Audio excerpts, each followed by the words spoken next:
Richard Francis Cottingham, notoriously known as the Torso Killer and the Times Square Killer, is a convicted American serial killer whose brutal spree of murders in the late 1960s and early 1980s shocked the nation.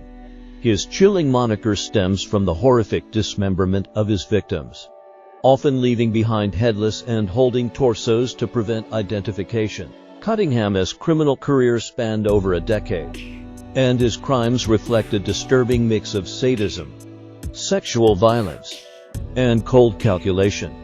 Despite being convicted for 11 murders, it is believed that he could have been responsible for up to 100 killings. Richard Cottingham was born on November 25, 1946, in the Bronx, New York City, into a seemingly typical middle-class family. His father was an insurance executive, and the family moved to New Jersey when Cottingham was 12. The move marked a significant turning point in his life. As a child, Cottingham was described as a loner, showing early signs of social detachment and a peculiar fascination with control and dominance, traits that would later define his criminal behavior. Cottingham's life outwardly appeared stable. He graduated from Pascagoula Valley High School in Hillsdale, New Jersey, in 1964 and began working in the data processing department at Blue Cross Blue Shield in Manhattan. Cottingham was married and had 3 children, and to those who knew him, he seemed like a reliable family man.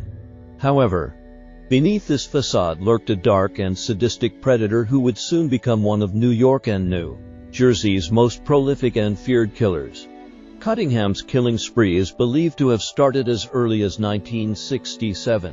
His modus operandi involved luring women, often sex workers, to secluded locations, where he would subject them to extreme physical and sexual abuse. Cottingham's pattern of torture often included binding his victims, prolonged physical assault, and sadistic acts that involved mutilation. He targeted women in vulnerable positions, taking advantage of their isolation and the anonymity offered by the seedy underworld of New York City's Times Square in the 1970s. The true extent of his crimes during these early years is unknown. For years, many of the murders went unsolved due to the transient nature of the victims and the lack of reliable forensic technology available at the time. Cottingham was methodical and careful. He often chose victims whom he believed would not be missed or easily identified, adding to the challenge faced by investigators. The hallmark of Cottingham's brutality emerged in the late 1970s with a series of murders that earned him the nickname the Torso Killer. Cottingham's signature involved dismembering his victims, decapitating and removing their hands, and leaving behind mutilated, unrecognizable torsos. This gruesome practice was intended to hinder identification and delay investigations. The brutality of these murders stunned the nation and left a trail of fear throughout New York City.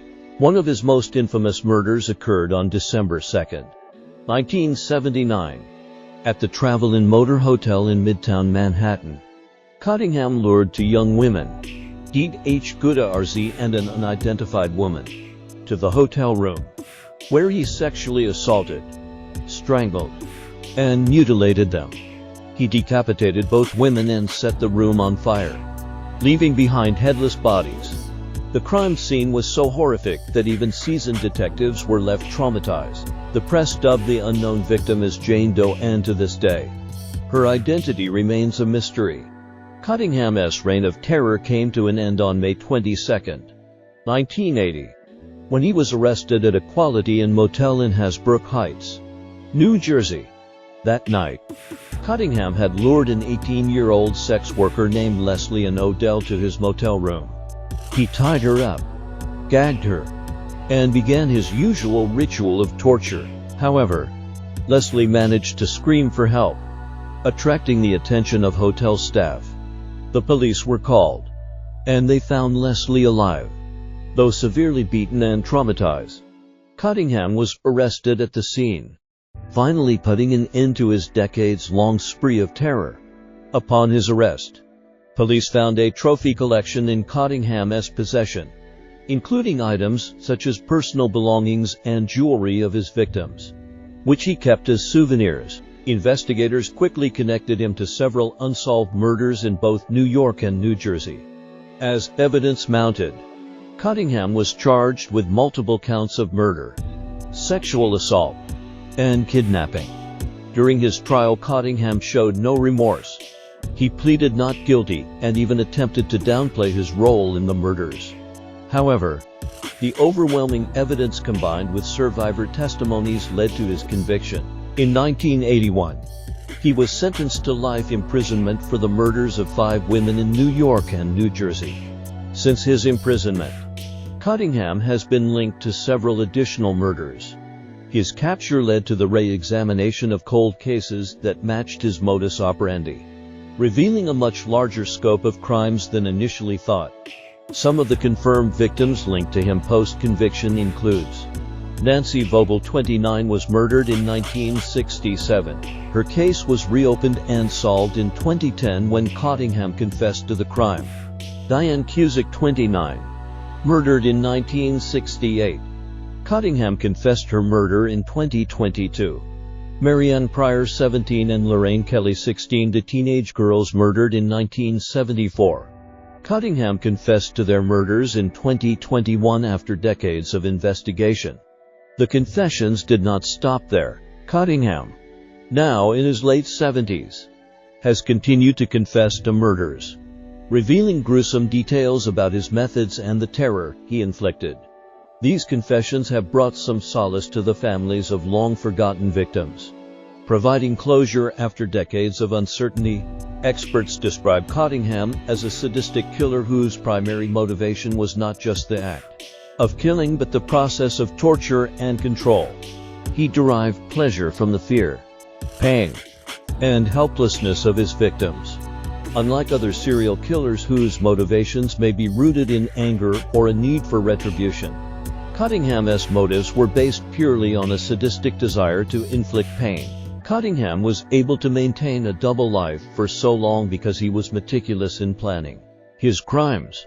His employment in data processing gave him a certain degree of anonymity and the ability to travel frequently. His family life also provided a convenient cover. No one suspected that the seemingly normal father and husband were secretly a sadistic predator. Richard Cottingham's case has had a lasting impact on criminal profiling, forensic science, and the investigation of serial murders. His methods of mutilation and dismemberment made him one of the most feared killers of his time.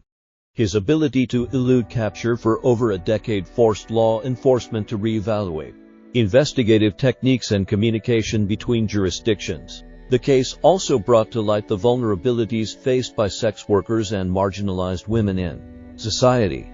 Many of Cottingham's victims were overlooked or not thoroughly investigated due to their involvement in prostitution or drug use.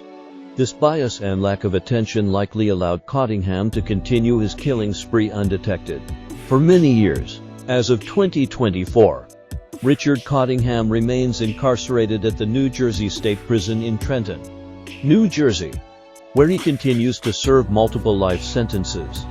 In recent years, he has shown a willingness to confess to additional murders, leading investigators to believe that the full extent of his crimes may never be known. His case remains open, and authorities continue to look for connections between Cottingham and other unsolved cases from the 1960s and 1970s. Cottingham's story is a chilling reminder of the capacity for evil that can hide behind an ordinary facade. His crimes, which shattered families and terrorized communities, left an indelible mark on the history of American criminal justice.